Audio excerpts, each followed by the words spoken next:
शुभ सकाळ ओडिशावासी मु जगदीश स्वागत करछि ओडिया टीवी चैनल को। चलନ୍ତୁ नजर पकेदवा आज दिनर किसी गुरुत्वपूर्ण खबर उपरे। जदि आपनको भिडियोटी भल लागे तेबे लाइक सब्सक्राइब करने को जमार भूलिबेनी।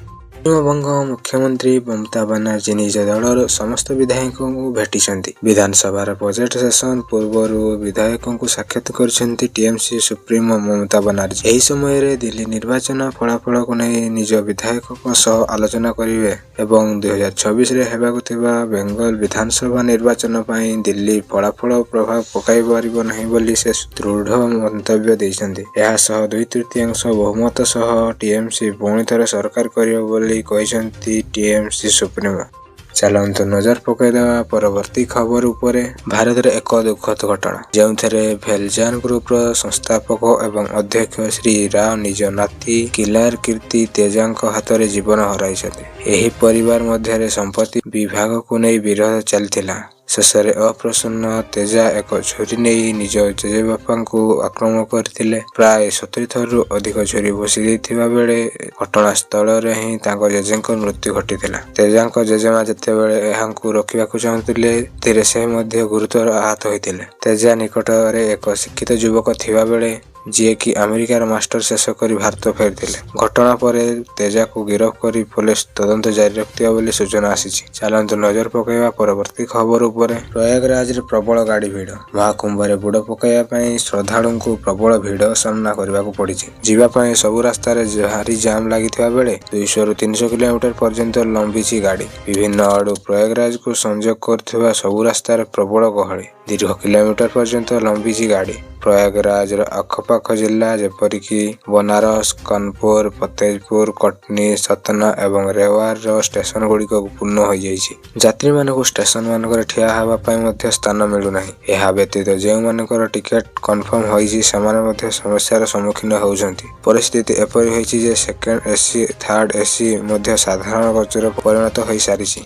चलନ୍ତୁ नजर पकईवा परवर्ती खबर उपरे। जीपीएलएफ पुनर्गठन प्रत्याहार और अन्यान्य दाबी नहीं दाबीपत्र प्रदान करा जाइछि। कोकसार ब्लॉक जीपीएलएफ महासंघ पक्षर उपमुख्यमंत्री एवं महिला शिशु विकास मंत्री प्रभाती परिडा उद्देश्य रे दाबीपत्र प्रदान करा जाइछि। एही दाबीपत्र वीडियो अनुपस्थिति रहिबा कारण मुख्य किराणी विनोद नायक हस्ତରେ पहुंची। मुख्य दाबी गुड़िक एथिरे रहिछि जे जीपीएलएफ सदस्यों को पुनर्गठन प्रक्रिया को प्रत्याहार करा जाओ, सदस्यों को कार्यकाल को वृद्धि करा जाओ, स्कूटी ऋण जगाण रे विचार बा 50टी किस्ती 12टी किस्ती देय होइथिबा बेले बाकी किस्ती सरकार सहायता। ग्राम पंचायत स्तर में डीपीएलएफ इसी सदस्यों को सामाजिक निरापत्ता प्रदान। दाबीपत्र प्रदान समय रे गीताराणी सुनानी, जाग्यसेनी हंस, मिथिला पटेल, वैदेशी माझी, रुक्मणी माझी, गीतांजलि चौधरी, पंकजिनी मेहरा, सुमित नायक, सरस्वती सबर, लक्ष्मी बेसर, कपनी पुजारी एवं अन्य शताधिक महिला सदस्य उपस्थित थिबार सूचना मिली। चलନ୍ତୁ नजर पकईवा परवर्ती खबर उपरे। कोरापुट रेलवे रे जन अधिकारी टेलीग्राम जरिया भुआ कंपानी चाकरी लाभरे 6.9 लाख टंका ठकी नेथिबार सूचना आछि। साइबर पुलिस तदंत करी झारखंड रु अभियुक्त अवतार अली 22 को गिरफ्त करी नगद 2 लाख टंका एवं 10टी चेकबुक जबत करछि। बंधन बैंक रो अभियुक्तंकर खाता फ्रीज होइथिबा अधिक तदंत चलिथिबार सूचना दैछन्ति पुलिस। चलନ୍ତୁ नजर पकईवा परवर्ती खबर उपरे।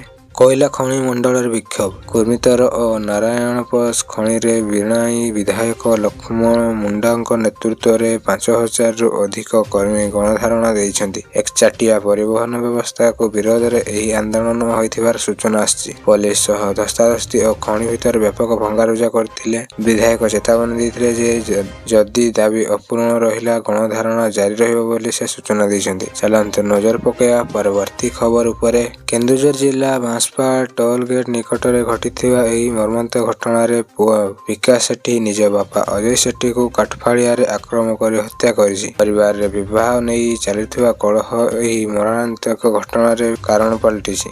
घटना संपर्क में अभियोग पड़िया पर पुलिस अभियुक्त को गिरफ्त कर तदंत चलाइछि। चलନ୍ତୁ नजर पकईवा परवर्ती खबर उपरे। दिल्ली रे भाजपार मुख्यमंत्री नाँ स्थिर हो सारी। सूत्र अनुसार प्रवेश वर्मा दिल्ली दायित्व नेबे बोली सूचना आसी। नाँ उपरे ଭାଜପା ଏବଂ ଆରଏସଏସ ମଧ୍ୟରେ ସହମତି ରହିଛି। ନୂଆଦିଲ୍ଲୀ ଆସନରୁ ଏପିର ଜାତୀୟ ସଂଯୋଗ ଏବଂ ପୂର୍ବତନ ଦିଲ୍ଲୀ ମୁଖ୍ୟମନ୍ତ୍ରୀ ଅରବିନ୍ଦ କେଜରିୱାଲଙ୍କୁ ପରାସ୍ତ କରିଥିବା ପ୍ରବେଶ ବର୍ମାଙ୍କୁ ମୁଖ୍ୟମନ୍ତ୍ରୀ ପଦ ପାଇଁ ସବୁଠାରୁ ଦୃଢ଼ ଦାବିରେ ବୋଲି ବିବେଚନା କରାଯାଇଛି।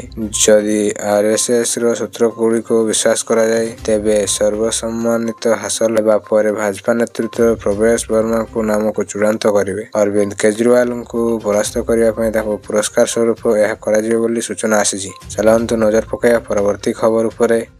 ମମତା କୁଲକର୍ଣ୍ଣୀ କିନ୍ନର ଆଖାଡ଼ାର ମହାମଣ୍ଡଳେଶ୍ୱର ପଦବୀରୁ ଇସ୍ତଫା ଦେଇଛନ୍ତି। ତାଙ୍କୁ ଏହି ପଦବୀ ଦିଆଯିବା ପରେ କିନ୍ନର ଆଖାଡ଼ାର ପ୍ରବଳ ବିରୋଧ ହୋଇଥିବା ବେଳେ ଏହା ଶୁଣି ସେ ନିଜ ନିଷ୍ପତ୍ତି ନେଇଥିଲେ ଏବଂ ଏକ ଭିଡ଼ିଓ ଜରିଆରେ ତାଙ୍କର ଇସ୍ତଫା ଘୋଷଣା କରିଛନ୍ତି। ଚାଲନ୍ତୁ ନଜର ପକାଇବା ପରବର୍ତ୍ତୀ ଖବର ଉପରେ। ଆଜିଠାରୁ ଆରମ୍ଭ ହେବ ବିଶ୍ୱ ପ୍ରସିଦ୍ଧ ଜୋରନ୍ଦା ବାଘ ମେଳା। ପ୍ରସ୍ତୁତି ଚୂଡ଼ାନ୍ତ ପର୍ଯ୍ୟାୟରେ ପହଞ୍ଚିଥିବା ବେଳେ ଚଳିତ ବର୍ଷର ପାଗ ଅନୁକୂଳ ଥିବାରୁ ଲକ୍ଷାଧିକ ମହିମା ସାଧୁ ଏବଂ ଭକ୍ତଙ୍କ ସମାଗମ ହେବାର ସମ୍ଭାବନା ରହିଛି। ମହଳ ମହଳ ଘିଅରେ ବିଶ୍ୱର କଲ୍ୟାଣ ପାଇଁ ଜଳିବ ଝାଡ଼ ଦୀପ। ଚାଲନ୍ତୁ ନଜର ପକାଇବା ପରବର୍ତ୍ତୀ ଖବର ଉପରେ।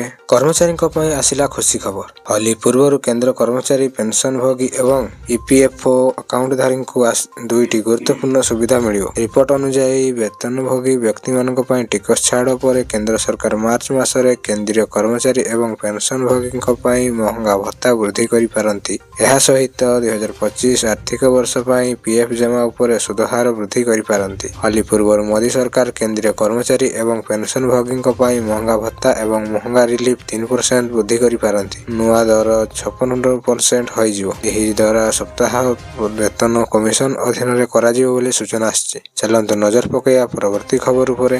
ସୁନା ଏପର୍ଯ୍ୟନ୍ତ ସମସ୍ତ ରେକର୍ଡ ଭାଙ୍ଗି ସାରିଥିବା ବେଳେ ଗତ ସୋମବାର ଦିନ ଜାତୀୟ ରାଜଧାନୀ ଦିଲ୍ଲୀରେ ସୁନାର ମୂଲ୍ୟ 2430 ଟଙ୍କା ବୃଦ୍ଧି ପାଇ ସର୍ବାଧିକ 88,500 ଟଙ୍କା ପ୍ରତି 10 ଗ୍ରାମକୁ ବୃଦ୍ଧି ପାଇଛି। ପିଟିଆଇ ରିପୋର୍ଟ ଅନୁସାରେ ଅଳଙ୍କାର ବ୍ୟବସାୟୀ ଏବଂ ଖୁଚୁରା ବ୍ୟବସାୟୀଙ୍କ ପ୍ରବଳ କିଣାବିକା ମଧ୍ୟରେ ମୂଲ୍ୟର ବୃଦ୍ଧି ହୋଇଛି ବୋଲି ସୂଚନା ଆସିଛି। ଗତ ସପ୍ତାହରେ 99.9% ଶୁଦ୍ଧତା ବିଶିଷ୍ଟ ଏହି ମୂଲ୍ୟବାନ ଧାତୁ ପ୍ରତି 10 ଗ୍ରାମ 86,070 ଟଙ୍କା ବନ୍ଦ ହୋଇଥିଲା। ସ୍ଥାନୀୟ ବଜାରରେ 99.5% ଶୁଦ୍ଧ ବିଶିଷ୍ଟ ସୁନାର ମୂଲ୍ୟ 2430 ଟଙ୍କା ବୃଦ୍ଧି ପାଇ ପ୍ରତି 10 ଗ୍ରାମକୁ 88,100 ଟଙ୍କାରେ ପହଞ୍ଚି ଯାଇଛି। ଉପମୂଲ୍ୟ କିଲୋଗ୍ରାମ ପିଛା 1000 ଟଙ୍କା ବୃଦ୍ଧି ପାଇ 97,500 ଟଙ୍କାକୁ ପହଞ୍ଚିଛି। ଚାଲନ୍ତୁ ନଜର ପକାଇବା ପରବର୍ତ୍ତୀ ଖବର ଉପରେ।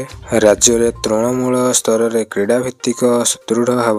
ରାଜ୍ୟର ସମସ୍ତ 314ଟି ବ୍ଲକରେ ଷ୍ଟାଡିୟମ ନିର୍ମାଣ ପାଇଁ ଏକ ନୂତନ ଯୋଜନା ଅନୁମୋଦନ କରିଛନ୍ତି ରାଜ୍ୟ ସରକାର। କ୍ରୀଡ଼ାମନ୍ତ୍ରୀ ସୂର୍ଯ୍ୟବଂଶୀ ସୁରଜ କହିଛନ୍ତି ଯେ ଓଡ଼ିଶାର 314 ବ୍ଲକରେ ସ୍ପୋର୍ଟସ କମ୍ପ୍ଲେକ୍ସ କରିବା ପାଇଁ ରାଜ୍ୟ ସରକାର କ୍ୟାବିନେଟ ମଞ୍ଜୁରୀ ଦେଇଛନ୍ତି। ଦୀର୍ଘ ଦିନ ଧରି ଓଡ଼ିଶାବାସୀଙ୍କ ଇଚ୍ଛା ଥିଲା ଯେ କେବଳ ସହର ଆଧାରିତ ବ୍ୟବସ୍ଥା ନ ହୋଇ କ୍ରୀଡ଼ା ବ୍ୟବସ୍ଥାକୁ ଗ୍ରାମାଞ୍ଚଳକୁ ଆସୁ। ସ୍ପୋର୍ଟସ କମ୍ପ୍ଲେକ୍ସ ପାଇଁ 4,124 କୋଟି ଟଙ୍କାର ବ୍ୟୟ କରାଯିବ ବୋଲି ସେ ସୂଚନା ଦେଇଛନ୍ତି।